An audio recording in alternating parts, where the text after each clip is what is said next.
What's good, people? Hotep Jesus, we back. Another sharp conversation with Hotep Jesus. Hope everybody's week has been going well. I'm your host, Brian, Hotep Jesus Sharpe. Oh man, I have a wonderful, wonderful, wonderful conversation for you today. Very, very interesting guest. But before we get into that, in 2022, we have a homeschooling initiative. So we're going to be promoting homeschooling. We're going to make homeschooling popular. And we're also going to be distributing resources and information to get people acclimated to homeschooling so that they know how to execute it. They know how much it's going to cost. They're going to know what it all entails. And we're going to be disseminating that information throughout the country. So right now, if you go to hotepnation.com, you'll see the donate button at the top or in the menu if you're on mobile. Or if you go to hotepnation.com/donate, you'll be able to donate to that cause right now and help us get that jump started for 2022. We got the Grifties next year. We'll be talking about this a lot during the Grifties. We'll be blowing out the landing page for the donation page as well, real heavy. And what else we got going on next year? Oh yeah, Hotep Nation weekend we'll have in Vegas. Not sure what week, but make sure y'all get in tune with that. But like I said, man, our initiative for homeschooling I think is very important because they're pushing CRT to the kids. They're pushing the rainbow to the kids. They're pushing all types of socialist nonsense to the kids, and it's just like time to take back power over your child's mind. So we're going to be pushing homeschooling heavy next year. So look out for that. Once again, that's hotepnation.com/donate. Anyway, I have a very, very wonderful guest for you tonight. I would say enigmatic and fiery. She is the Naked Girlz CEO. Fearless with Jason Whitlock contributor, Sky News contributor, and certified life coach. I'd like to introduce to y'all the incomparable, the most coveted, Shemeka Michelle. Shamika, what's up, girl? How are you? I am good. How are you? Life is good. Life is good. You look great. Glad to have you here. It's an absolute honor. You and I never spoke before. We never had a conversation. We've never really interacted too much. So this is going to be an interesting conversation for me. Anytime somebody comes on, I get to understand who they are. I want to just dive into something really fast because it resonated with me. You know, I saw it said Naked Girlz, right? So I was like, is she a stripper? What's going on here, right? And then when I looked into it, it's like, oh no, this is, for example, my thing is the future of the nation comes down to the solid majority, right? It's a lot of people that aren't speaking up right now. They're hiding what they think, and that's what you mean by when you say be naked, right?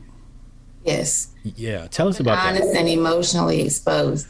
So, well, let me go all the way back Okay. 20 years or so.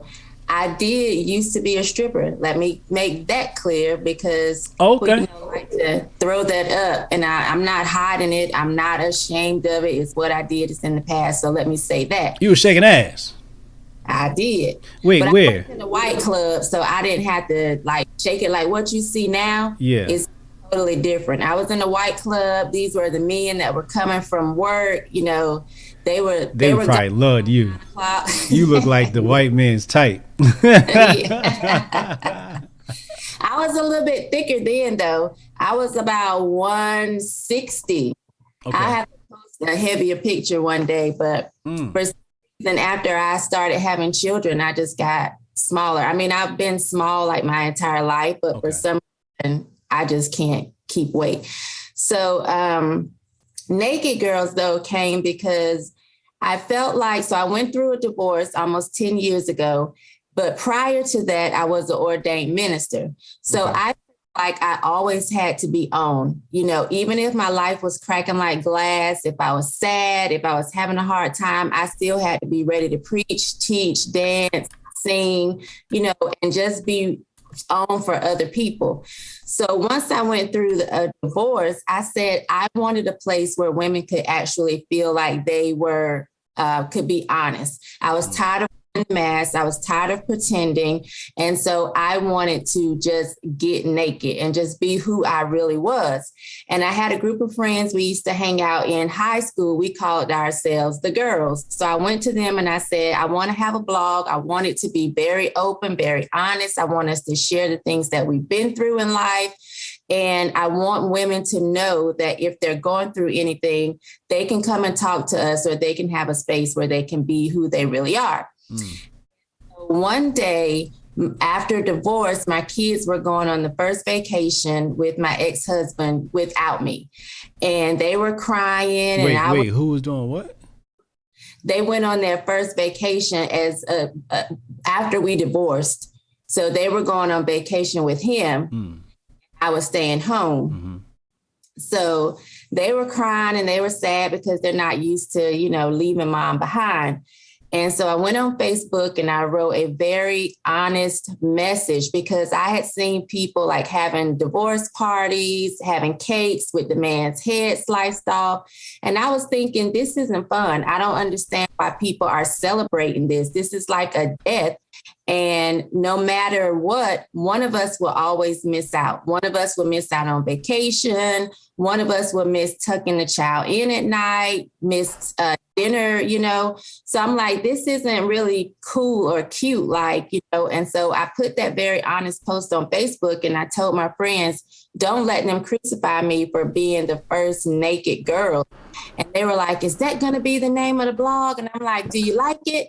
And they said, yeah. So that's kind of what we went with. That's how Naked came about, because we already called ourselves the girls. And then because I felt like I was very emotionally exposed at that time, went with Naked. And I would always say, keep it naked, because people say, oh, I'm keeping it real. And to me, they're still lying. But when you're naked, you can't hide anything. People can see that your titties don't stand up where they used to. Your butt may be drooping. Like, you can see it all when you're naked. So that's why, that's how I felt at that time. And that's the way I decided to live life. Yeah, people live with masks on. I think it was one of the Batman movies where he talks about people go through life wearing masks, pretending they are something that they are not. I've always hated that about people. I've always noticed that people were fake, and I was always naked. Okay. I think today though, I'm being more shielded. I'm still naked, but I'm just choosing who gets to see me naked and when. You know what I'm saying? Right. I like that whole naked concept. It's kind of like growing on me, like minute by minute. Chad Lemoyne, 499 Super Chat, he said, shout out to Shamika, tell it like it is. Real ones unite. We're all we got. Shout out to Chad. Appreciate you, homie. Now, you're a woman, obviously. There's a lot of problems that are being brought up by feminism. Okay? Now, I'm sure there are some things with feminism, if not most things, you disagree with feminism. But I'm a contrarian, so I want to go the other route. Is there anything that they say that actually has merit? Is there any problems that they bring up that is some truth to and does need some awareness? I think women are humans. I think that women have rights. I think women should have the right to be who they are. They should be able. I go back and forth with this whole voting thing, because sometimes I just don't know. I feel like women, we are so in our emotions that we don't think logically. But I think women should have the right to vote, of course, and be treated equally. So I do think initially, like the first wave of feminism, I believe they had it right. those next waves that came, that I feel like started to be like, oh, we don't need a man. Oh, we are better than men. We can be men. Like, that's where it went way too far when they decided men were not useful. That's where I have an issue. You said once, black women don't know how to shut up. Mm-hmm. What did you mean by that statement? Well, for black women, a lot of times are very argumentative. And I know this, so even when I was married, I have the ability to chop somebody down and make them feel like hamburger meat. If you follow me on Twitter, like, you can just see me shoot something real fast, but these are people that I don't know. And I actually had that ability even in my marriage. And that's not to say he was perfect, he wasn't, but I had to learn how to hold my tongue. I had to learn how to give up the right to be right. We don't have to argue about each and everything. Like, that's silly. And sometimes I feel like women get some type of pleasure out of just arguing. I even see it with female friends when you get this long book text because you may have hurt their feelings or did one thing wrong, and they want to bait you into a long argument because their feelings are hurt. Like, get over it. We're not even sleeping together. I'm not going to have no long interaction with somebody that I'm not with at night, But I feel like women will do that, and it's almost like they get some type of enjoyment out of just going back and forth and bickering and not knowing when to just walk away. Just be quiet, like, let it go. You don't have to be right about everything. And everything is not worth fighting for. I don't like that. Just the whole confrontation and wanting to bicker and go back and forth all day, I think is silly. And I think that we know as women when we are doing it, but sometimes we just won't shut up and let it go. What's the long-term effects of that, right? Like, as far as black male and female relationships are concerned, as far as having children are concerned, child support. What are the long-term effects you see that happen? Black men choosing not to date black women. I think that's some of the long-term effects, like just saying, peace, I'm out. I don't want to deal with it. No one wants to be nagged all day, every day. Nobody wants to be told that you're pretty much here just because I don't need you. I can do this by myself. Well, if you can do this by yourself, then do it by yourself. Right. Eventually, if you continue to tell somebody that they don't matter, they're going to believe they don't matter. And everybody wants to feel wanted. So if you're with someone and they're not making you feel like they actually want you there, eventually you're going to say peace. And what we've seen is a lot of women doing it on their own. Why? Because they're constantly saying they don't need a man. But they're still out here, they're still having sex, they're getting pregnant, they're having babies. But that man, and it's not to say he doesn't want to be a father. I think black men, of course, do want to be fathers and want to be great fathers. They may just not want to be the father in the home with the woman that's constantly at their throats. Like, nobody wants that. Nobody wants to not live in peace. When you get to a certain age, it's all about peace. Like, this whole toxic, oh, he's so toxic, or she's so toxic, like, that's played out. At a certain, ain't nobody got time for that. Yeah, I think when I hit maybe 37, 38, I finally realized what I desired in a relationship, and it was peace. Right. I thought I wanted. And at 37, I was divorced. And I'm like, oh yeah, that's what I want too. But now it's too late. Yeah. I mean, you still look young. Black don't crack, so it ain't never too late. Thank you. Absolutely. I thought you was about 20 something. Cannon Hotep 49 super chat says Shamika sound like a breath of fresh air, especially in the era of at social media where people are constantly putting on a facade. Indeed.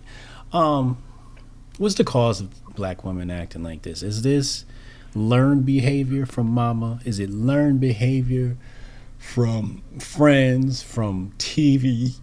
Is it trauma? What is the cause of them acting like this? Because I don't think they're naturally like this.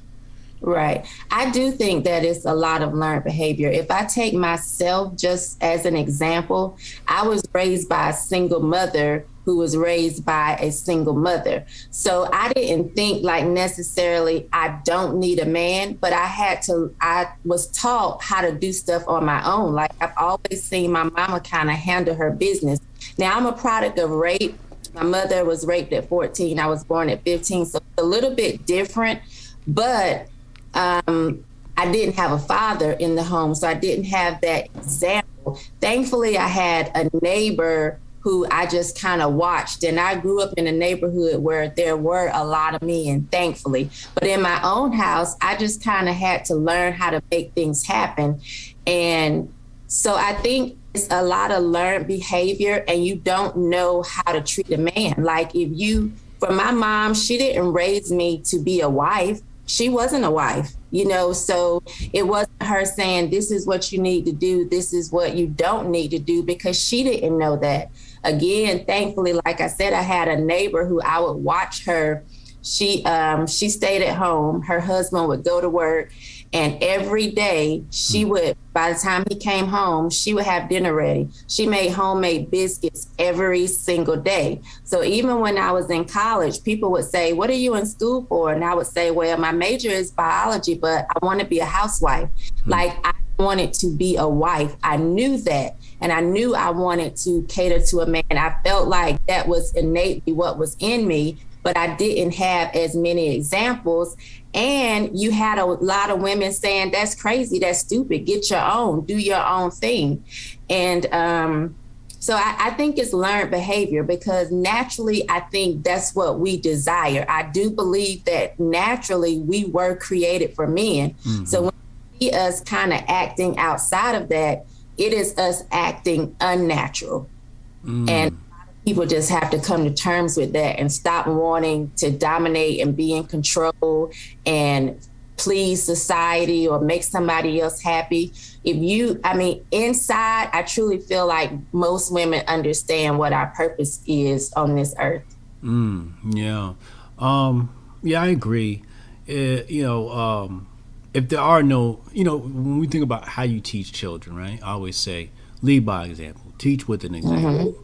Right? And seeing is believing, right? So if they don't never see an example of a good relationship, that's why, I hated the fact that they were trying to pull the Cosbys off TV, right? And it's just like, all right, so you're going to remove that, but keep loving hip hop. Right. Right, exactly. Do you think that shows like Love and Hip Hop are destructive to the Black community and teach women poor behavior? I definitely do. When I was growing up, I watched, of course, The Cosby Show. I watched Good Times. Florida was right there with James, even though they didn't have a dime. I watched The Brady Bunch. I would come home and Leave It Beaver would be on TV. So I even watched that. I watched Lucy and Desi. So these were the shows that I had that made me desire that type of relationship or that type of, companionship with the man. If you're saturated with something else all day, that becomes your norm. So I do feel like shows like that, this whole I'm a savage, I think is ridiculous. I think if a woman tells you she's a savage, that's a red flag. That is code for I have issues, run the other way, because innately, that is not who we are. So again, if you see a woman acting that way, it's not natural. And so I do think the music and what we see on TV is having a terrible effect on girls. You can hear just young girls, my children are 16, 18, and 25. So I'm around a lot of younger people, whether it's because they're in activities at school or whatever. You young girls, the way they talk, like, bruh, what you doing, bruh? Come on, bruh. What is all that masculinity that you're trying to lead with? Why are you even, bruh? And so I see that a lot. Young girls wearing do-rags and, just trying to be more masculine. And I think a lot of that comes from TV and music and just having to feel like you are some type of thug. Chris Campagna, 89, $9.99 super chat. Oh man, appreciate you, homie. He said, "What a pleasure to listen and learn on my birthday. Bless y'all, man. Happy birthday, bro. He's blessing us. Happy birthday. He blessing us on his birthday. Appreciate you, homie. Yeah, it's that whole situation saddens me. I've created an excuse for that behavior. My excuse was, that's how they sift out a bitch nigga from an alpha male. A bitch nigga from a real nigga, right?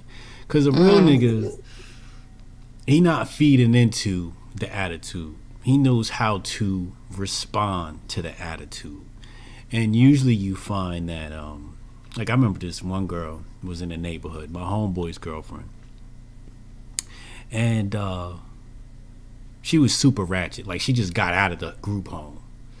And she would punk everybody in the apartment complex. And then one day she tried me, and I just said to her, I said, "I'm not your age." And her reaction to me after that was like mad respect.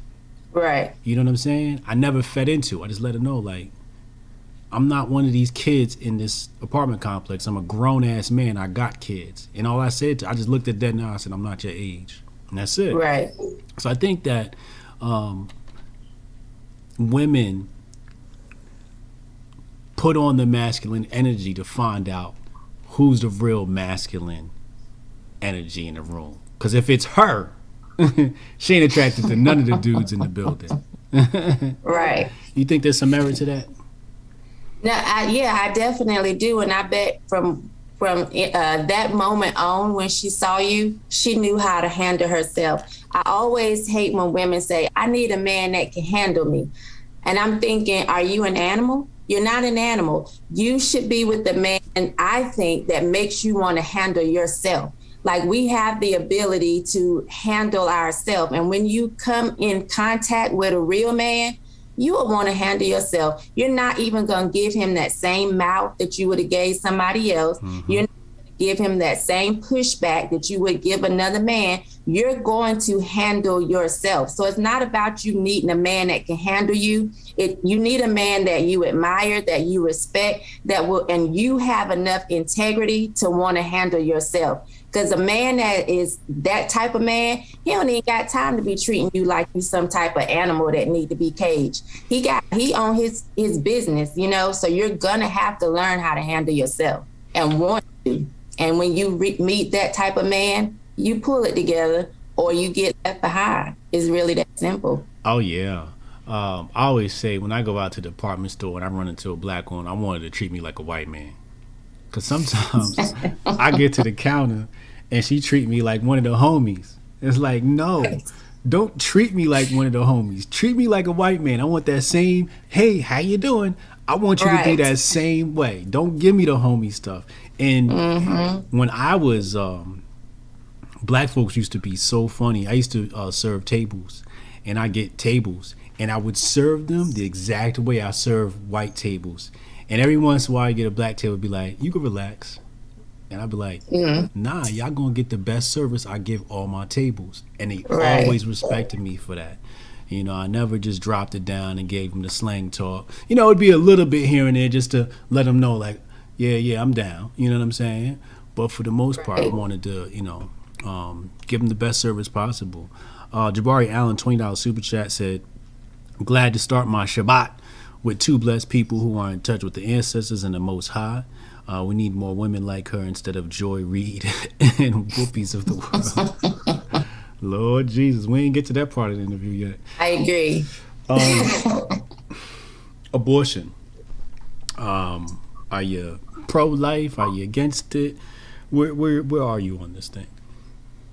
So I made a joke that I got a lot of heat from, because I said, get rid of abortion. I've already had mine. But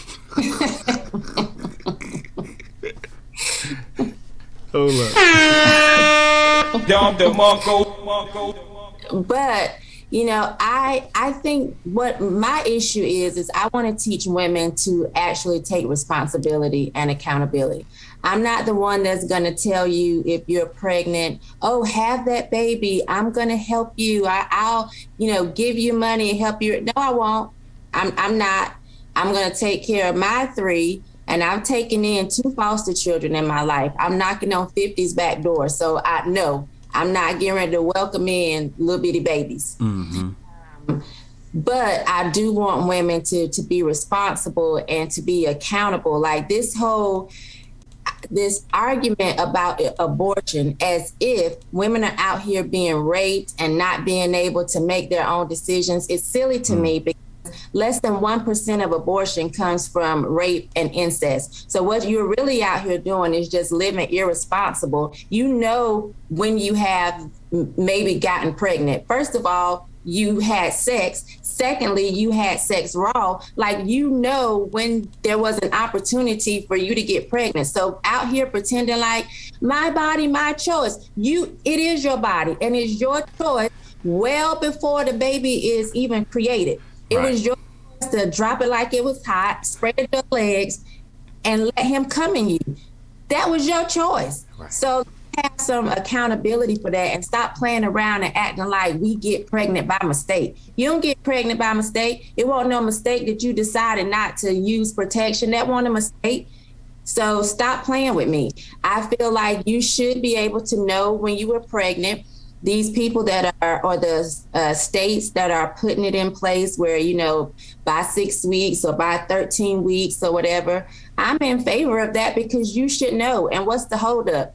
You just trying to get a little extra money anyway. A lot of y'all running game telling this man you're pregnant so you can get abortion money, and then going over here telling that man you're pregnant so you can get abortion money. You can't do that in 3-4 weeks.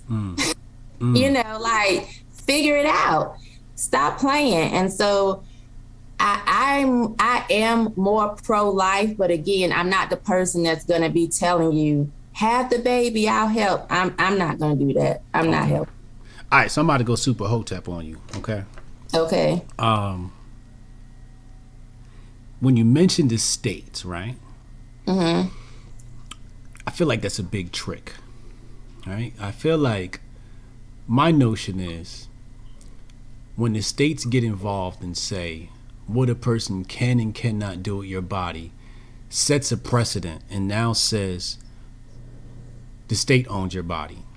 Which means that when they're ready to push the vacation on us, right, as they're trying to do with the mandates and such, they'll say, well, we've already taken your ability to abort, which means that we have a say-so on your bodies, on what you do with your bodies. That's the thing that I fear. I feel like if somebody want to take their baby a day before that thing is born, that's on them. I'm very crude, right? Like, I'm the type of person who looks at the Spartans, and Spartans was taking babies who maybe be deformed and was tossing them off the cliff. I'm the type of person where I'm like, that's kind of cruel, but I get it. That would be my child. Would it be? Yes, that would. My oldest, sometimes I'm like, girl, you are mean. That would be her. My baby ain't right. Gotta go. I understand where you're coming from as far as the states, which is why, I don't really get too much in the argument one way or the other. What I focus on, though, are the women. I believe the woman should be accountable and stop being out here living any kind of way. You're not being tricked into having sex. You're not being tricked. Take some responsibility. If you're out here getting it on, do what you need to do to not get pregnant. Right. We count your cycle. It's not that hard to know when you're ovulating. Pay attention to yourself. Learn your body. Absolutely. You made another comment, getting back to our previous conversation. You think that there's a plot to destroy black men.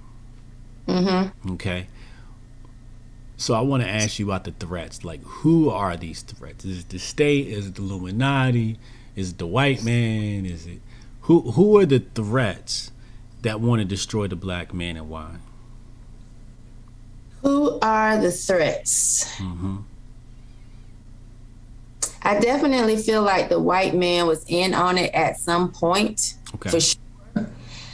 But now I think he realizes that he is a target as well, especially straight white men. I think after men, period, especially straight men. So now I don't necessarily feel like straight white men are out to get straight black men, because they're a target now as well.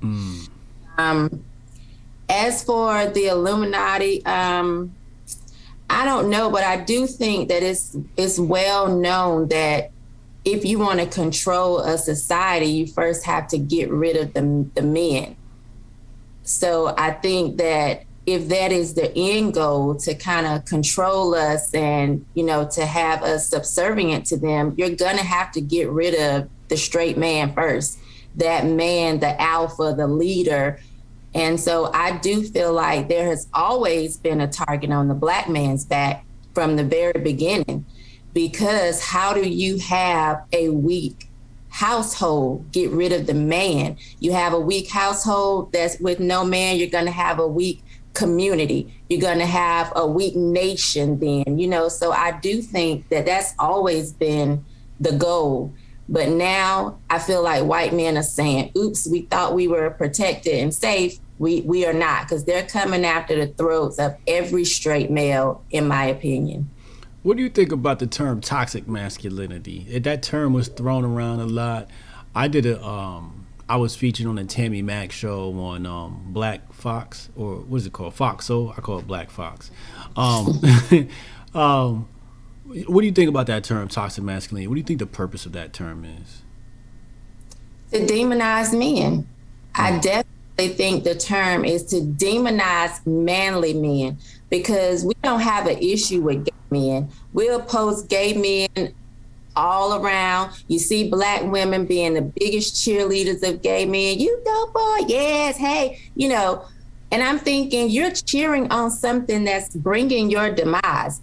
But I definitely feel like it was just a way to demonize manly men. Even how I've had men tell me, I hope this doesn't offend you, but you look pretty today. Why would that offend me? We have men now so afraid of being men. And so I do think to start putting toxic in front of masculinity was a way to just demonize a manly male, because you see gay men all the time. And I'm trying to watch my mouth because I'm on your platform. Let loose. But, I think that's why they did it, because they don't have an issue with men. They have an issue with manly men. Straight manly men.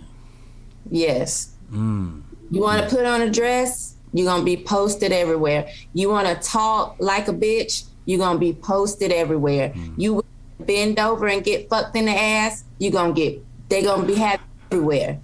But if you have integrity, if you have values, if you have morals, if you know your place as a man in this earth realm, then no problem.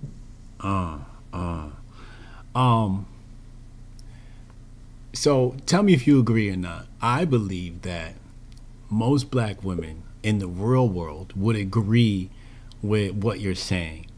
And it's actually only a small segment of bougie brunch blacks who exist on social media that carry on these liberal notions of attacking black males. Do you agree with that? I definitely think it's more than what we think it is. I just think those that are against black men are the loudest. They've been given the voice. They've been given the microphone. But I feel like, as I was saying earlier, women, we innately, like we're women, we know deep down on the inside what we are supposed to do here on this earth. We know that we were created for men, but it is tough, especially when you're young. I got with my ex-husband at 22 years old. So I was really young, and I was ridiculed a lot for, even if I was going out like with my family for dinner, I would cook his dinner first before I went out. I would get ridiculed for that, for fixing his plate or just wanting to be a wife.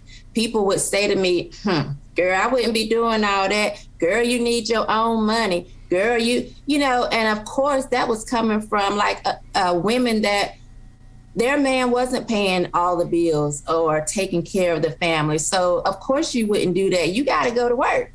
I'm at home taking care of our children. So you get ridiculed by some of those loudest voices. But I do think there are more women than we know that just kind of need that push, just kind of need somebody to say, it's okay for you to like that man. It's okay for you to want to be a wife. It's okay for you to want to cater to him. It's okay for you to want to be around him and want to show him that he's appreciated. I was talking to my kid's dad today, and he was just like how rough his week has been. And he was like, if it wasn't for y'all, I probably would have went back to selling drugs.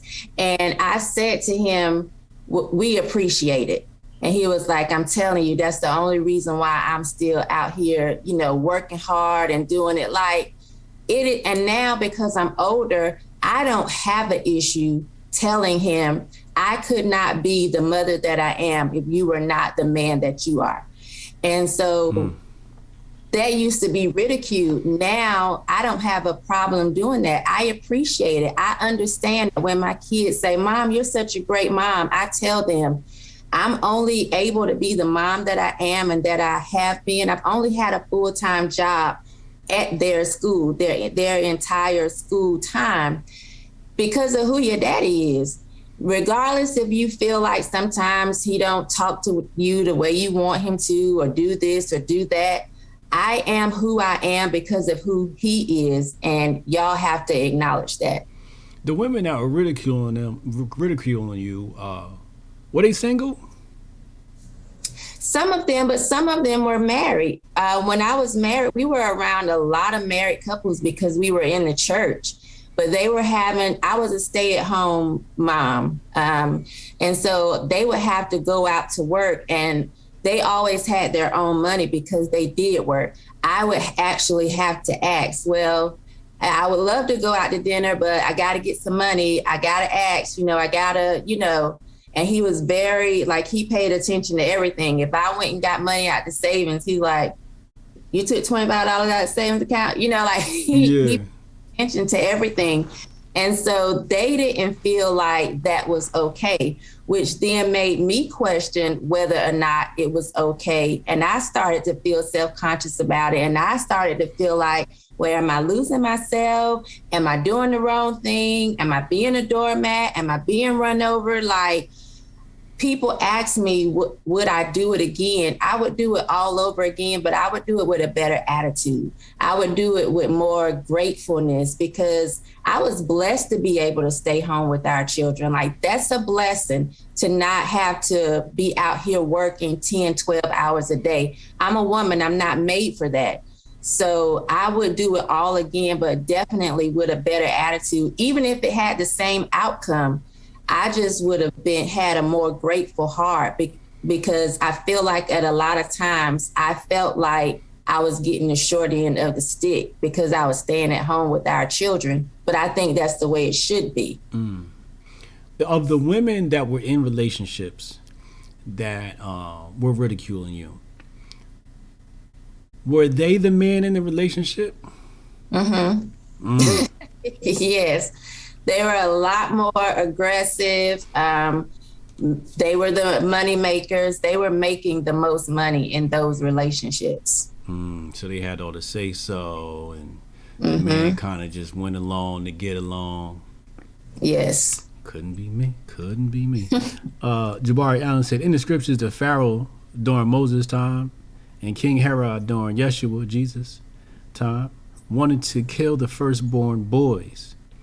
They knew it would destroy that ancient society / culture. Get biblical on us there, Jabari. That is true, though. And I think there has always been an attack on the men. Yeah. Oh, absolutely.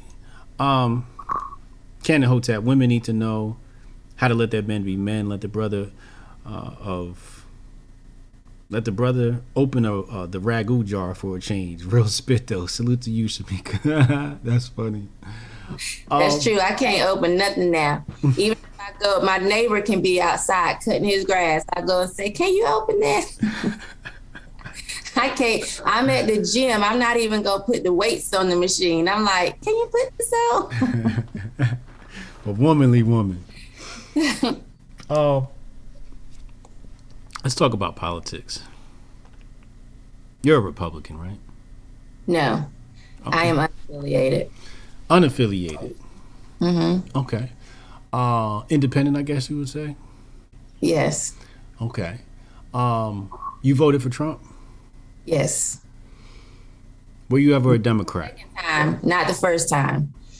I've always voted Democrat. Okay. So although I wasn't registered Democrat because my family voted Democrat, my community, church, I always voted Democrat. You said you didn't vote for him the first time. Where were you then? So the first time I kind of thought something was wrong with me. I'm like, I kind of understand what this man is saying. I kind of like what this man is saying, but everybody else was saying he was racist. Everybody else was saying, you can't vote for him. So I second guessed myself like, well, maybe something is wrong with me. I knew I wasn't voting for Hillary. Like that was out. There was no chance I was going to vote for her. And so I stood in the voting booth like, well, let me just vote for Jill Stein. Although I had no idea what her platform was, I just knew that I was not voting for Hillary no matter what. And I wasn't quite sold on Trump because I hadn't done any research on him really myself. It's just what I was constantly seeing on social media or TV or whatever. And in the debates, I was thinking, I get what he's saying. Like, I understand what he's saying, but I needed to dig a little deeper. And so I would say the day after the election, when I saw people starting to fall apart, I couldn't understand why people were so angry, why they were crying in the streets, and why people were saying, if I find out you voted, for him, we're not friends anymore. And I was thinking, this is crazy. And that made me want to dig a little deeper. So that was the spark for you, that where you were like, oh, nah, like, y'all bugging. Yes. There was just so much. I saw so many people that I knew and respected falling apart. And I never felt like, I didn't wake up feeling like my life was over because he won. Right. I went about my business the next day like, okay, he won. Yeah. But I saw people starting to fall apart, and that just made me want to look a little deeper. And so not only did I do that in 2017 when they had the Day Without a Woman, I thought that was stupid. Like, I felt like, what are y'all complaining about, women in America, especially white women in America? You have had it easy. Why are you whining? Why are you complaining? You didn't even nurse your own kids. Like going back, Black women did that. What are y'all complaining about? You're in a country that's not cutting off your clitoris. Like, why are you so angry? I felt like that was so silly. And I wrote a blog about it. And like Wall Street Journal reached out. Here it is. I'm thinking I'm just saying common sense, but I didn't even know that it would take off the way that it did. I got a call from the Final Call, wanting to hear my thoughts about it. And it was just because I was so angry with what I was seeing from women. Like, I felt like I had enough. And by 2018, they kicked me off Facebook.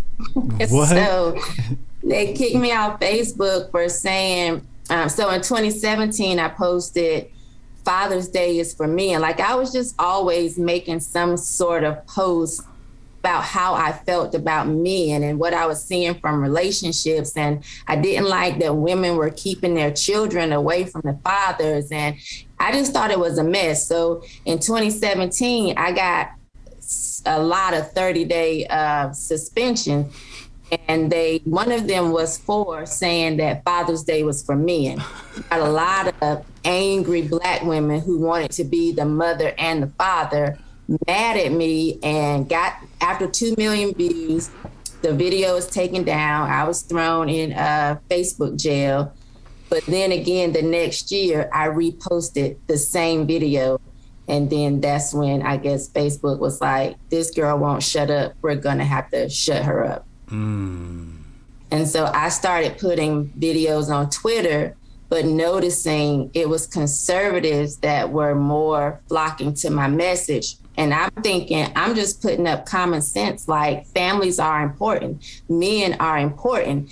And that's kind of how I realized, like, oh, okay, then I guess I am more conservative because these are things that I really, truly believe. And I've been saying it for years, but still just voting differently. Like I did not know. My kids went to charter schools. I've always been, pro school choice. I thought that was important. I would have homeschooled. Like I just thought these things were common sense. I didn't even really know that they would get the blowback that they did.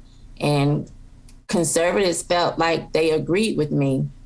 Yeah, that's sort of what happened to me. I didn't know what a conservative or a liberal was. I was spitting common sense, and all of a sudden, the conservatives showed up, and I'm like, what the hell? Y'all told me these people was racist. Right. That's what I'm like. Where are these white people coming from, and why? Yeah, it's kind of odd. So tell me more about this, because you're a social media star now. You're amongst the top level of us grifters. Of course, you're on the Jedi side and not the Sith side of things, right? You're not on the dark side of the grift. You're definitely on the light side of the grift.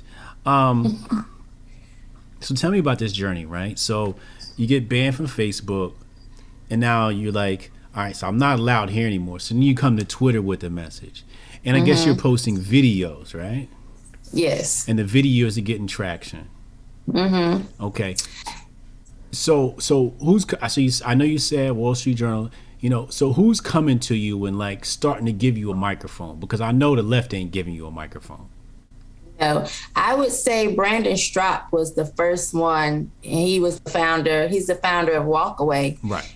Found me and was just like, oh my God. Like he went through all of my videos and wanted to bring me on. So I would say he's the first person that gave me a mic. And of course, he was, a lot of people were interested in him, and he was all over the place and being on this and being on that. And he just always included me.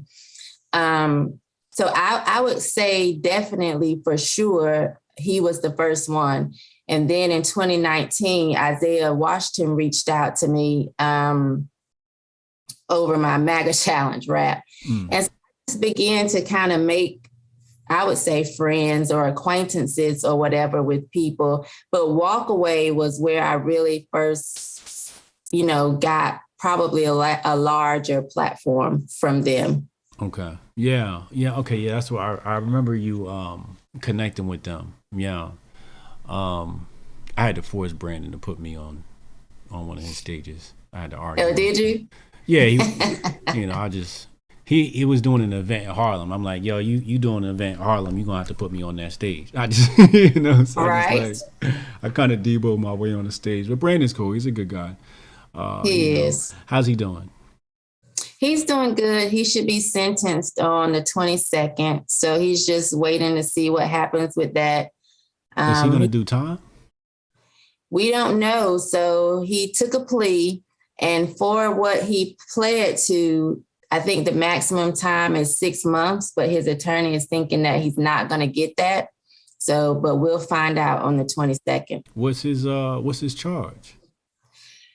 So they charged him with 3 things. One of them was like being in an area you're not supposed to be in. The other one was like interfering with, whatever Congress was doing. And the third one was like trying to harm a police officer because he had gone live. And so there's a video where he's filming and you can hear somebody saying about the police officer, take his shield.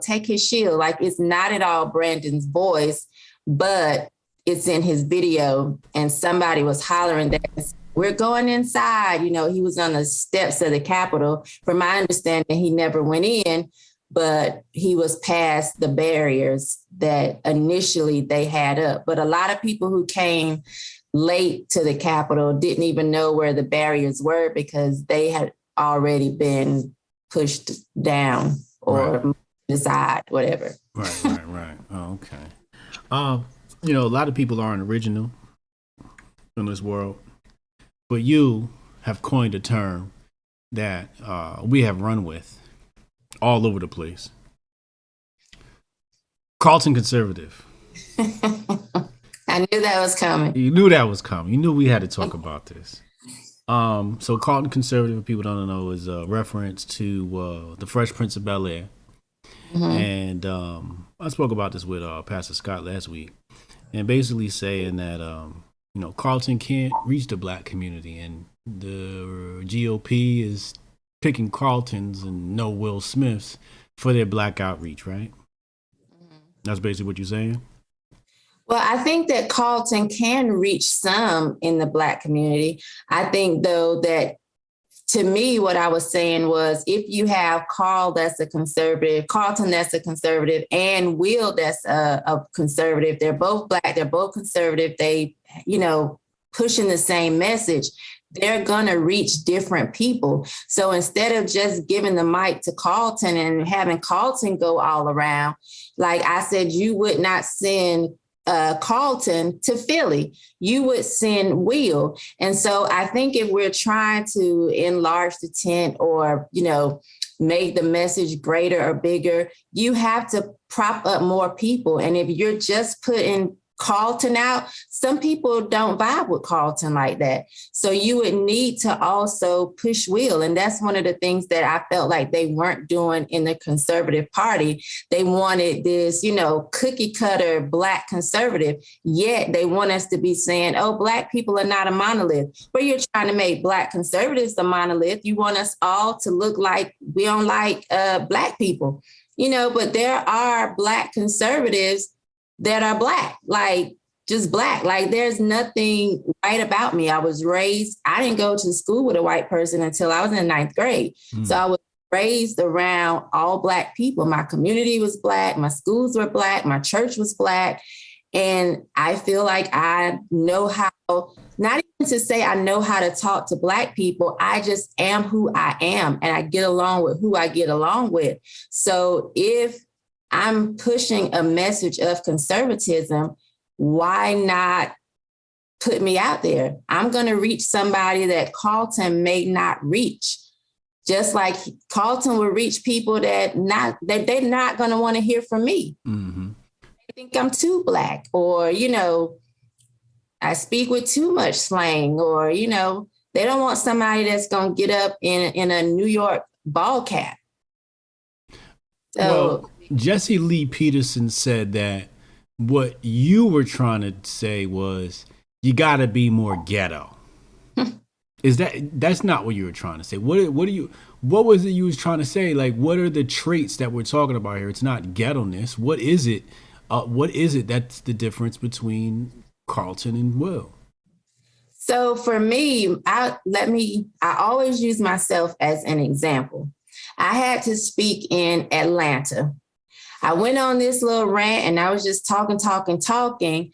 And before I knew it, I said, you know, I used to be a stripper. However, when I wake up in the morning, on my wall, I don't have throw that ass in a circle. I have imagine, dream, and believe on my, you know, because it's about where I want to go and not where I used to be.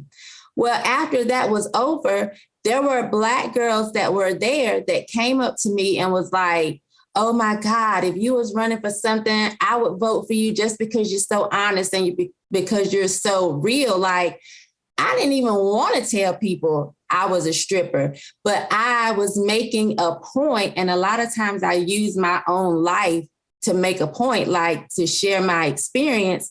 And it was able to reach somebody. Like, they no longer saw me as this person that was stiff and stuffy or that had never been through anything in life. So it wasn't that I was telling people, hey, you can, pull yourself up by your bootstraps, without telling them, and I had to do it. And this is how I did it. I know what it's like to not have anything. I know what it's like to make bad decisions. But you can, turn it around. And so one of the things I like to say is sometimes you have people on the outside, they're trying to tell us what to do. They're on the outside looking in. Whereas for me, I've been on the inside looking around. So it's totally different for me than somebody else. I just think we're all valuable. So it wasn't even to put like Will up here, Carlton down here, or Carlton or Will.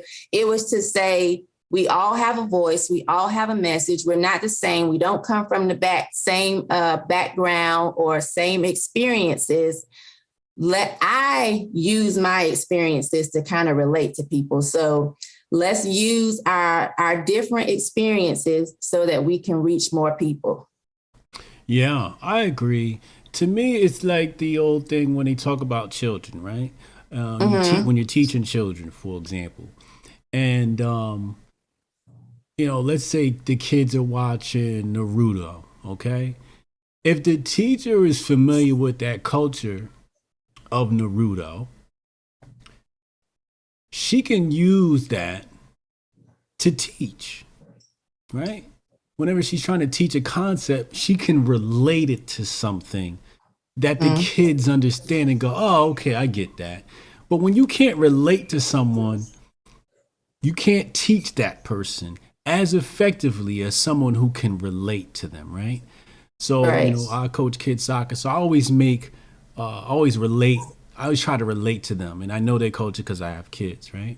But I think that's the difference, between Will and Carlton is the fact that they speak different language, so, and they have a different culture. So Will is going to be more relatable to the Black community than Carlton, but Carlton is going to be more relatable to your bougie brunch Blacks and your white conservatives. Right. He's going to pronounce all of his words perfectly. Right. He's going to use proper grammar. I remember back in a couple, I don't know, whatever, but they used to complain about my lack of proper grammar. And I'm just like, what does that have to do with my intellect?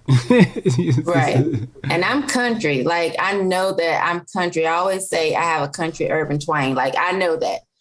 I can't speak properly, and sound like that. I could not do it. Like, that's just not who I am. I'm Southern, I'm country, and I know people hear that when I talk. Yeah.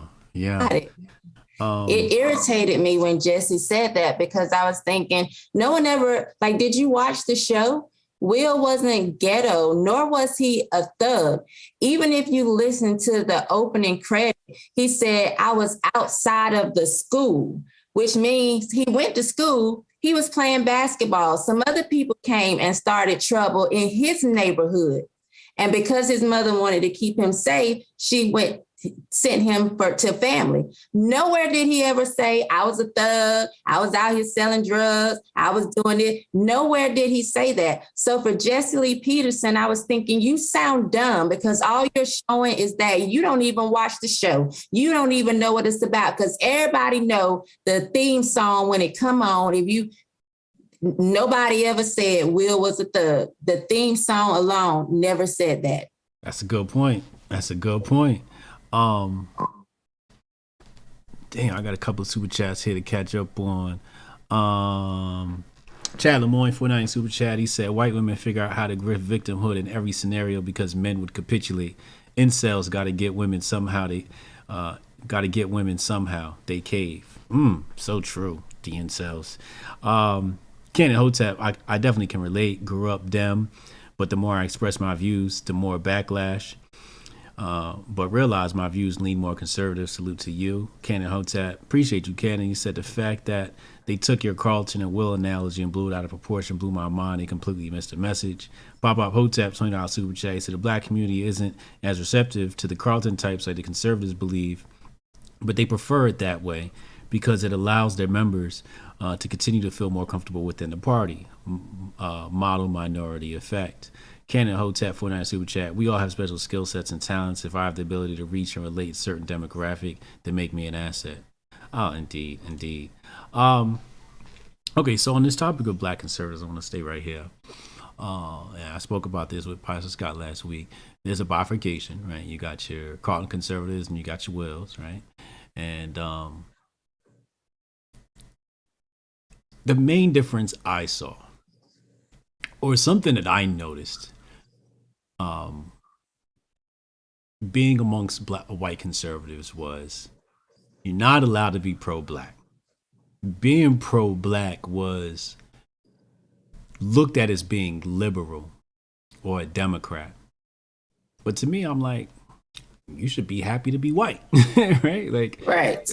White power to you, black power to me. Like, why is you?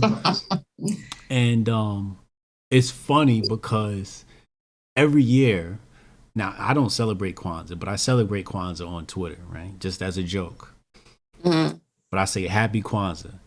And people come out the woodwork upset. And I'm just like, and they tell you about the FBI and what Moringa was convicted with and all this hoopla. And I'm like, you know what the Pope and all of them did with your religion? Right. I ain't over here complaining about yours.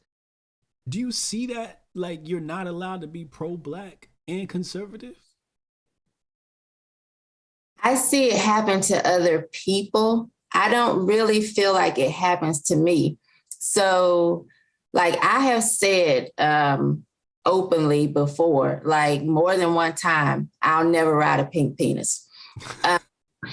And so it's like, for me, it's just who I am. Like, I don't have to constantly say, all I want is the black man, I'm pro-black or whatever. Like, if I'm just talking, if you listen to me, like, it's just who I am. And so I don't feel like I get a lot of pushback because people know that's just her. I had a man message me like, I really liked what you had to say, but I know how you feel about white men.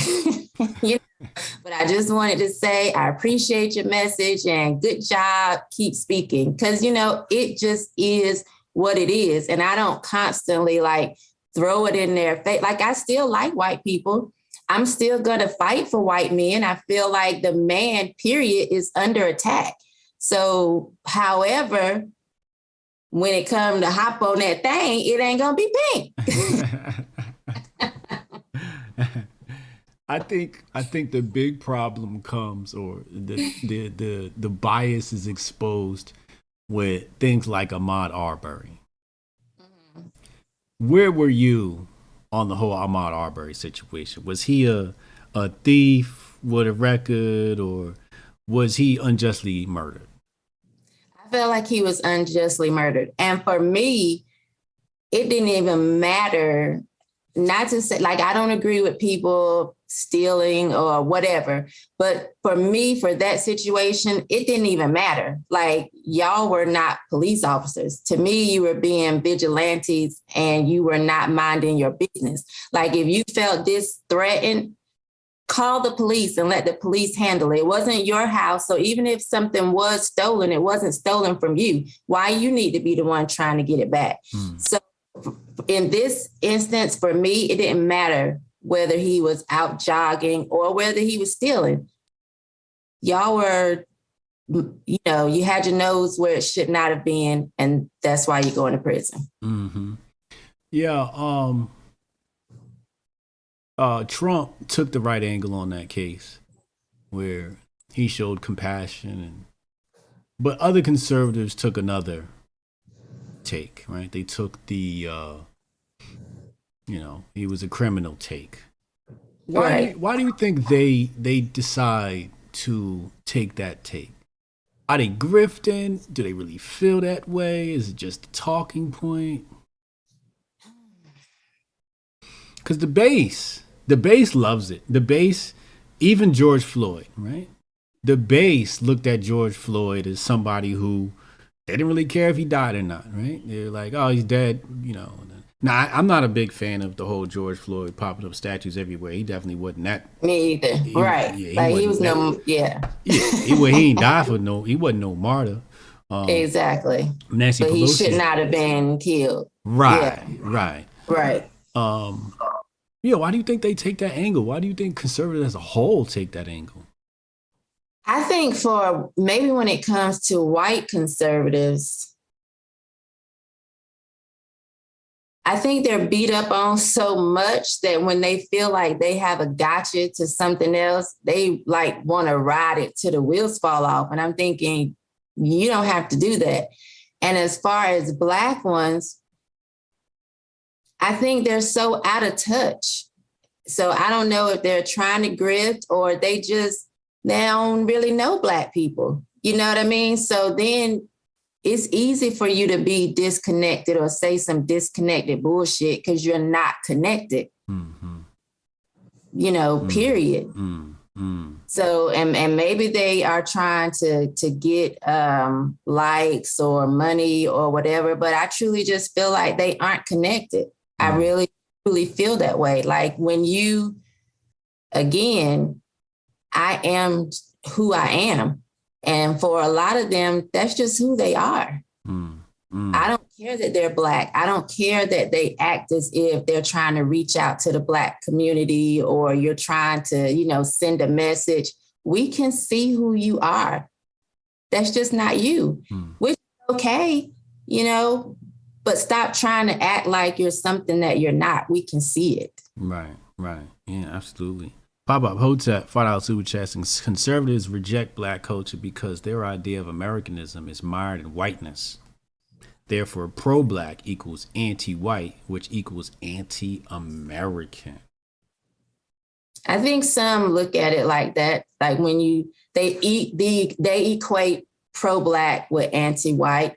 Some of them do. But again, I don't really have that problem, because they don't come at me like, well, why is it Black or why is it, and because sometimes I'll come back and say, why are you trying to tell me what to say on my page? Like, give them their same message. Like, we're not a monolith. And don't cheer me on saying, oh, she thinks for herself. This is a Black person that thinks for herself. But then when I think something you don't like, you all of a sudden now want to shut me up. No, I'm the same Black person that you was applauding because you knew that I was a Trump supporter and you thought, oh, I was off the plantation or whatever. Well, guess what? I'm still off the plantation. I'm not going back. And just because you disagree, put your shackles up, they're not going on me. So, now, what you about to say? No, I was just going to say, even if they try it, I shut it down because you don't applaud me one moment for being brave and for speaking out. And then the moment you feel like I'm out of line, you going to check me? No, we ain't doing that. You had a run-in with Black Lives Matter at, I believe it was a walkaway event. Mm-hmm. Can you tell us what was going on there? Because I know that one girl was yelling and you had the microphone and you was going off on her. But can you retell that story and tell us? Because you can't really hear too well on the YouTube clip. That I didn't even know was up till like a week or two ago. Oh, wow. Okay. Yeah, I checked it out today. Yeah, so I've seen like a piece of it when I saw that they had the entire clip because, I told her she looked like she would burn in the sun, to bake in the oven a little more. She mixed with a European. Yeah. I was like, ooh, somebody got this whole clip. But so this was I was speaking and she kept saying, are you Black? Are you Black? And it just got to a point where it irritated me because I'm thinking I'm a dark-skinned Black woman. I have an afro. Here you are looking mixed breed, hair blowing in the wind. You don't get to ask me, am I Black? Like, I need to be asking you, are you Black? I need to be qualifying you for standing up here thinking that you getting ready to check me. So that's what that was. It was her. It was like two mixed breed Black people and a white woman trying to question me if I was Black. Nah, you didn't ran up on the right one. Don't let this me being a Black Trump supporter fool you. I'm as Black as they come. I'm blackity Black. I told her I'm Black mixed with Black. Like, I'm mixed with African. Don't do it. And so that's what was happening there. They didn't like the fact that I was telling people to walk away from the Democrat Party as a Black woman. And so they felt like they were going to help me while I was on stage. And I'm with the shits. You want to me? I'm going to, let's talk. Right. Ken Hotep 499 Super Chat, he said, I stand by what I said. Red, white, use black conservative ink to say the things they can't say. Indeed. Absolutely. Black Lives Matter, net positive or net negative for the Black community in the world as a whole? I think positive. So, of course, negative as the organization. I agree with the sentiment. Of course, Black lives do matter. But when you are in an organization and you talk about destroying the nuclear family and pretty much pushing gay and transgender, and I can't get with that. I feel like, in my opinion, the only time Black Lives Matter is concerned about a straight Black man is when he's dead. That's when he is the most. So I don't support the organization at all. And I tell people all the time, if you are against Black men, I'm against you. It's just what it is.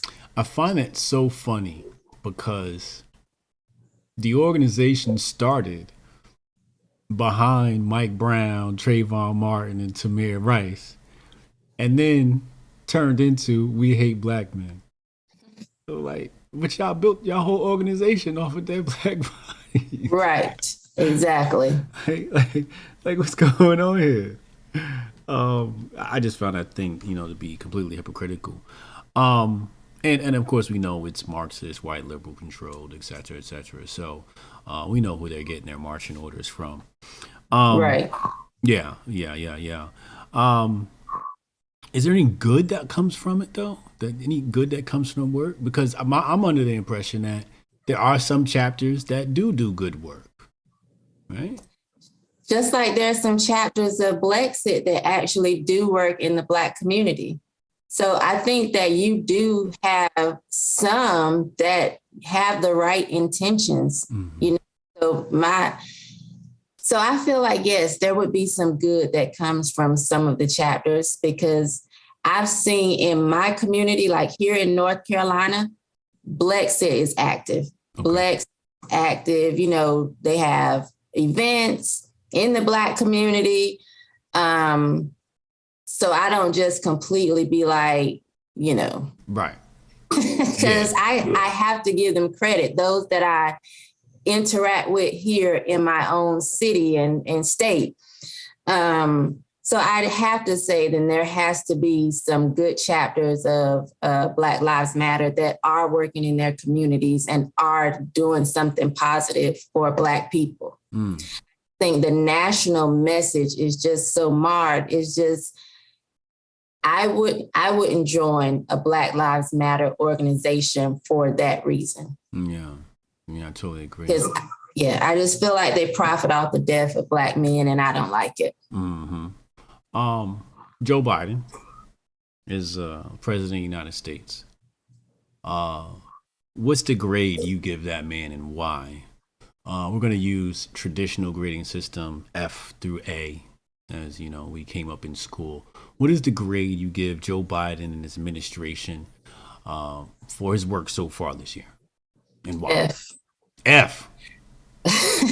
F. Like F for the crab legs alone, because that's something that I like. Last year they were $9.99 a pound at Harris Teeter. Okay.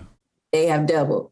So if I just go with that and the gas, I drive a Mercedes. That 93 gas is expensive. Yes, it is.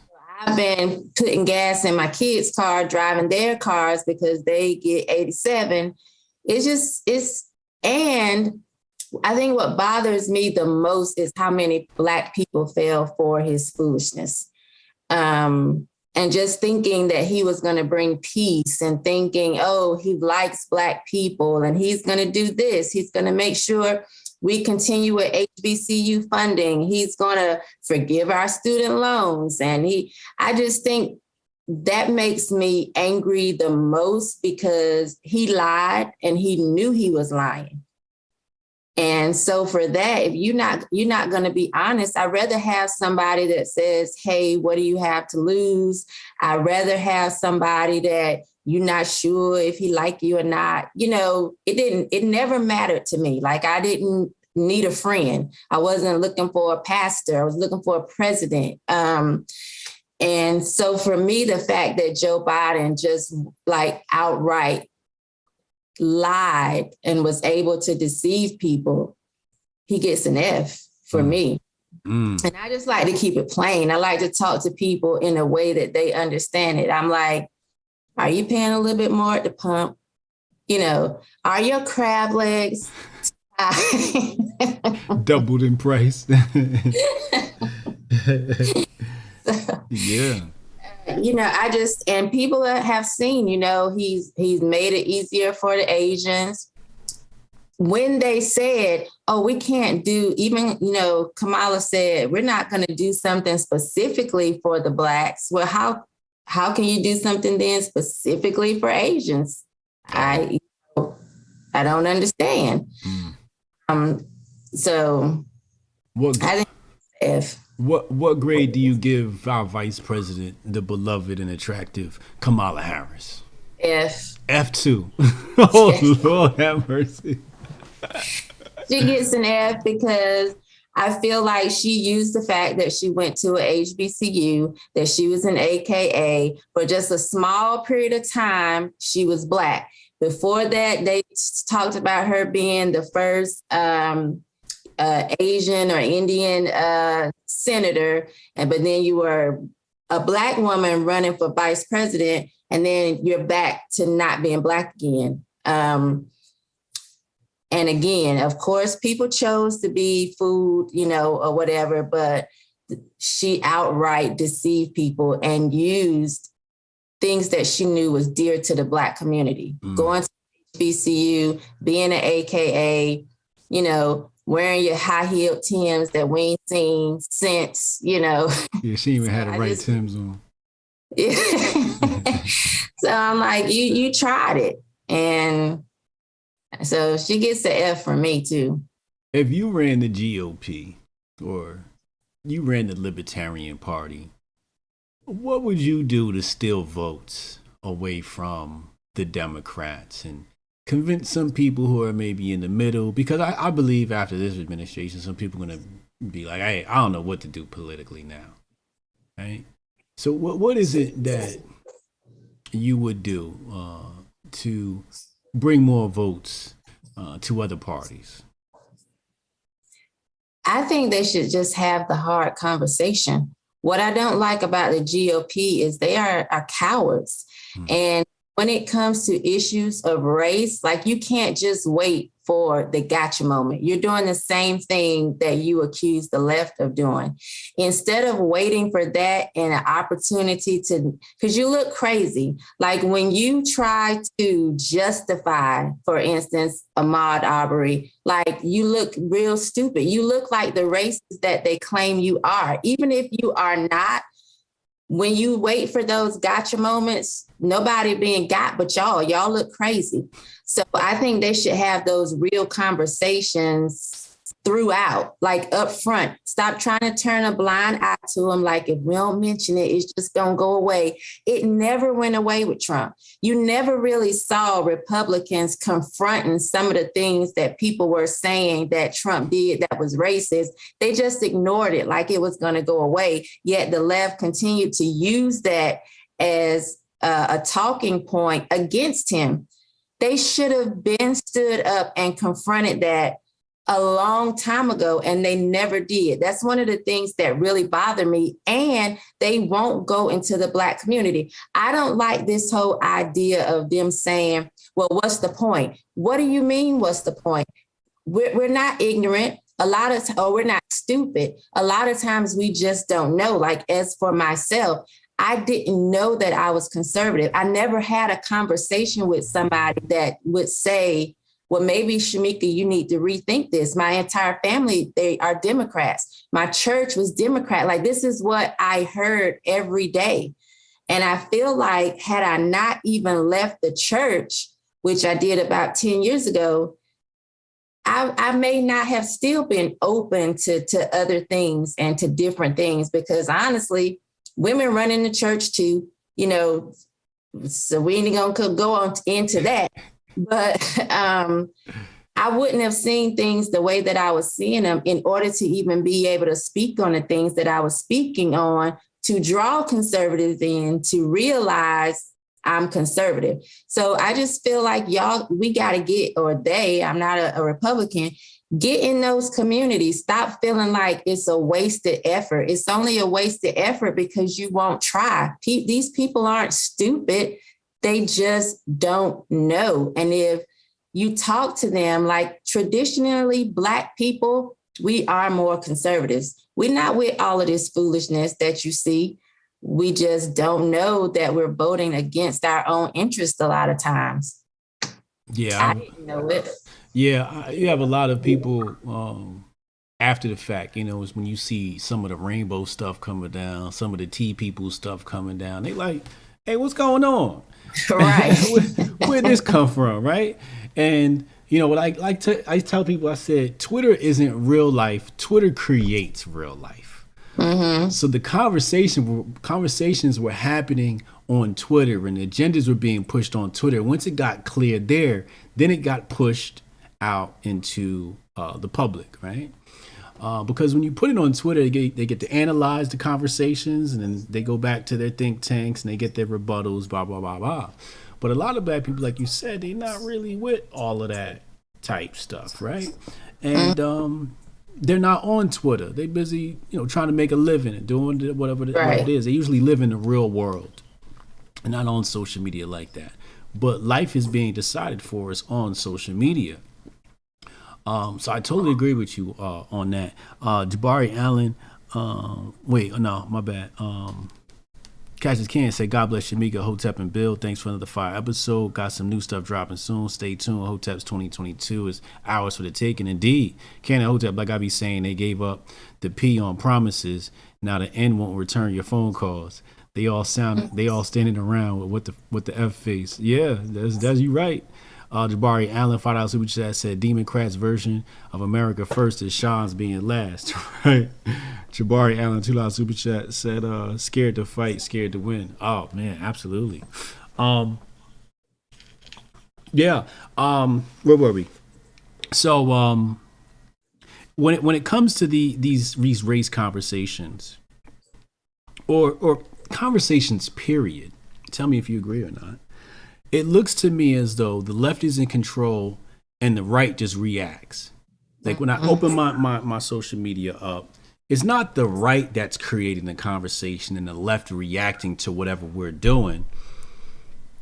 It was always this is what the left is doing. Even the influencers are like sitting around waiting for the left to do something so they can just react to it, right? Right. So it seems like the right's just always in reactionary phase. Do you see that? Mm-hmm. Yes, which is one of the things that bothers me. Like, you are going to have to get aggressive.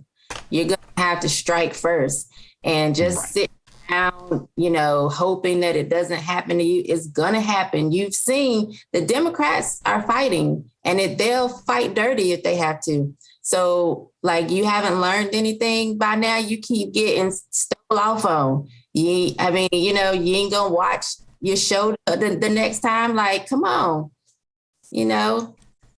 Yeah, basic war strategy. If you're always on the defense, you're probably gonna lose. Right. Right. At some point, you got to take a preemptive strike at your enemy, and I just don't see that happening. And I think, because Republicans and at the politician level, Republicans and Democrats are 6 degrees of separation. But at the influencer level is where it's dangerous, because at the influencer level, they're the between the people and the politicians. Right. And at the influencer level, only thing they care about is themselves. Mm-hmm. So they're going to do whatever is going to get them more clout, more retweets, more likes. So if it's reacting to the left, that's what they're going to do. Right? So over at Hotep Nation, we got the Homeschooling initiative starting up next year, hotepnation.com/donate. We're trying to be proactive, right? It's like, all right, this is what the left is doing. They're bringing CRT. Okay, well, here's how we combat that by being proactive. And this is the initiative that we're going to push, right? And we're going to take. I like that. Thanks. And we're going to take control over the minds of our children. What are your plans for 2022? What are you doing? What's your mission? I know you got kids and a family, and that comes first. But do you have something up your sleeve? I want to grow Naked Girlz. So because I was so busy with politics, I don't feel like I pushed it the way that I should. Once I turned it into a networking site, I just got like really, really busy. So that's one of the things that I really want to push, because I really want to have the space for women to just be able to come and talk about anything. Like, I'm so open and I'm so honest, but I'm not going to have all of these conversations, just to be honest, on somebody else's platform for free. Like, I'm willing to talk all day long, but I can't do that and be broke. And, I have bills to pay. So I really want to grow the networking site and have a space where I'm accessible to women first, and even to men. But that's really my plan, to figure out how to best market that, how to best push that, how to best reach these women. I'm going to continue to work on Fearless. Who knows? Everybody keeps saying, you ought to have your own show. Maybe one day. I'm sitting under Jason. I'm learning a lot and what it takes to actually do that type of work full time. So, and you're doing a great job over there too. Thank you. Mm-hmm. And I have a daughter in college. I have a junior in high school, but she's in the early college program. So she's only taking college courses. And that's kind of my focus. And I have a grown baby. She'll be 26 in March. That's really my focus. one of the things their father told me when they were very, very young is, you're going to be the first example to these girls as to what a woman is. So I take that very seriously. And because I have this young one who's not quite gone from the home, that's primarily a big part of my focus. I just want to finish strong. Not that they'll really be gone, but, she's 16, she'll be 17 in April. I want to finish strong to 18. No babies. Hopefully no babies out of wedlock. My 25-year-old is not married yet. Like, I just want to finish strong with my girls and try to do the things that I'm doing, but they come first. No boys? No boy. Well, so no boys biologically, but my ex-husband has a little boy who will be 3 on the 25th. So that's my boy. I get to have him spend the night, and, I get to take care of him. He calls me mommy. So okay, I got a boy without having to have stretch marks. I was about to say, you owe us a boy, man. We need a boy with Shamika's DNA. Yeah, that ain't coming. As close as we gonna get. Yeah. Wishful thinking. I told you I can see 50. These eggs about powder. I think they still working, but I ain't gonna try it. I don't want to start over again. All right, so check this out. My expertise, my professional career is in marketing and branding. So we about to do a little bit of marketing and branding for the Naked Girlz right now. You ready? Yes. Okay. So Naked Girlz obviously wants to reach out to women. All right. What are the problems these women are having? They won't be honest. they won't be open. They won't be who they really are. So I feel like I can help them with that. I can teach them how to live life authentically. Live life authentically. Is there a specific person that comes to mind when you see that? Do you a specific archetype? Me. Okay. I feel like I've just mastered that. But if I have to think of somebody that most people, No, it doesn't have to be most people know. It could be just somebody, okay, just somebody you've come across that like, oh, this is the exact person I know I can help. that I can help. Yeah. Somebody that would benefit from the Naked Girlz. You don't have to answer it now, but think about like, you know, is there somebody that you've come across that like, oh, they need Naked Girlz like right now, right? Because usually that's a good place to start at. So Naked Girlz is what? You said it's going to be some networking type thing? Yeah, it's a networking site. So if you have something going on, you want to invite some people that you know, or you have a job opening, or you're looking for a job, because what it is, it's not an app yet, but it is a website, and you can go in there. We can have conversations, we can have groups, you can make posts, you can just come together, kind of like it's sort of set up like social media where you can make posts, but then you can also inbox each other. You can have little groups. Like somebody has started a group of, I think it was gardening, like that's nothing that I'm interested in, but they started that group because I need to be interested in it. I love myself a green tomato, but that's a group. If you love sex, that's a group on there. So where they can actually just come together and get to talk to one another and build relationships and friendships and with people that you know and that you can trust in a safe space where we're not going to judge you. Interesting. So how do I say this nicely? I struggle with saying things nicely, so I'm not going to say it nicely. I was going to say, just say it. I hate social media projects. Mostly because they're really hard, right? Like you need a good balanced community. You need people that need help. You need people that can give help. So it becomes a lot of work. I mean, obviously there's a ton of upside if you can get it to work, but it's so difficult. The key to that stuff is specialization and localization. More specialization, right? So if you could narrow down that demographic to maybe by age, interest, or whatever. For example, if I chose women going through postpartum, that's very specific, right? Right. So the more specific you can get with the demographic, the more success you'll get. The more specific you get with the mission, like for example, our mission is homeschooling, right? That's a very specific thing. It's not for everyone, obviously only for parents and guardians. You got King Randall. Very specific. Young boys below the age of 18 who need, education in the Georgia area, right? In that area in Georgia he's in. So the more specific you can get with the demographic, the less work you'll have to do. It'll be a lot easier on yourself. The hard part is figuring that out. Sometimes what you can do is you can use the existing community and see what that commonality is and see what kind of women are here, right? And then you might see that like, okay, everybody here is 35, single or married, like whatever that is. And then you can say, that's our target, right? You might even notice they have a certain political affiliation, right? They might have a certain income bracket.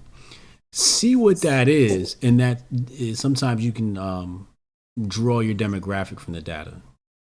Okay. Yeah. But that's what I do. I help people build businesses. So use me as a resource. You on my network. Okay. I'm like, I just got some knowledge for free. Yeah, absolutely. I'm here to help. So, hit me up, get my DMs. I'll give you my phone number, and let's try to put this thing together. What are you running this thing on WordPress? Yes. Okay, yeah, I'm familiar with WordPress. Like, is it Buddy Press? Now you asking me too many questions now. Okay. Oh, you didn't build it? No, I didn't build it. Oh, that's a good thing. Somebody to do it for me. Well, that's a good thing. You never want to be in a situation where you have all those hats, right? Okay, you got somebody build it for you. That's great news, actually. So you probably got something pretty decent. All right, yeah. We're gonna get out of here. I'm gonna let you go. I had a wonderful time speaking to you. I enjoyed you too. Thank you so much for having me. Hopefully you'll have me back one day. Oh, absolutely. What do you want people to do? Follow you on Twitter, check out your website. What do you want them to do? They can check out my website. It is thenakedgirlz.com. Girls is with a Z. Mm-hmm. You type the S on your own. I ain't got nothing to do with that. But it's thenakedgirlz.com. And if they go to ShemekaMichelle.com, find me there. You can find me anywhere. I cannot respond on Facebook. I do have a public figure page, but because they kicked me off my personal page, my admins run that. So I can't really interact on Facebook. But I'm on Instagram and I'm on Twitter. You got admins and everything. You popping. You big popping. Well, I'm trying.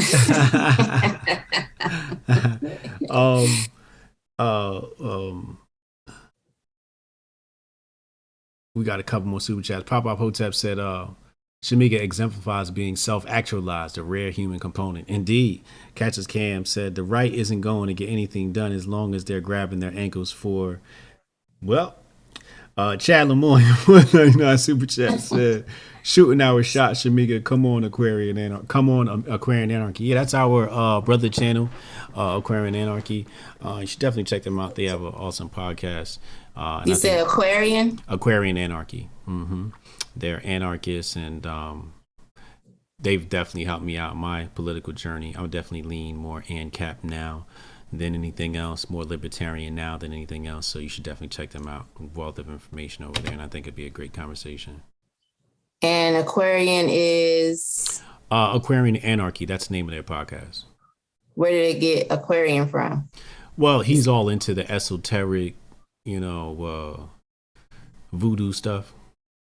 Okay. Not voodoo literally, but for lack of a better term. Okay. Yeah. I'm interested in all of that, and I was just wondering because I'm like, is he saying it because he's an Aquarius? Like, I didn't know. Right. That's a good question. I think it's probably more to do with the fact that I believe, aren't we moving into the Aquarian age as a planet? I think I've heard that. I look at some of that stuff, but yeah, I haven't. That's why I said, I'm interested in all of that. Yeah, I haven't studied that in a while. Apparently, at some point, we were in the Piscean age, and I think we're moving into the Aquarian age. But I'm not quite sure. I haven't studied that stuff in so long. So don't go out here quoting me and saying, he doesn't know what he's talking about. You're right. I don't know what I'm talking about. Right. Shamika, it's been a wonderful conversation. This will be up on Apple and Spotify and SoundCloud. All you got to do is type in Sharpe Conversation, Sharpe with an E. He said, yeah, Marcus is an Aquarius. So am I. Oh, really? Yes. Oh, dope. Mm-hmm. I'm a Libra, so we're all like the same element. Air, yeah. Air sign. Yeah. See that? I knew we'd get along. Yep. Mm-hmm. Ladies and gentlemen, if you are not subscribed, please subscribe. Subscribe if you're listening to Apple or wherever else. Subscribe there. Leave a comment. Thank you for watching. HotepNation.com/donate. Please support our initiative for homeschooling next year in 2022. We're out of here. See you.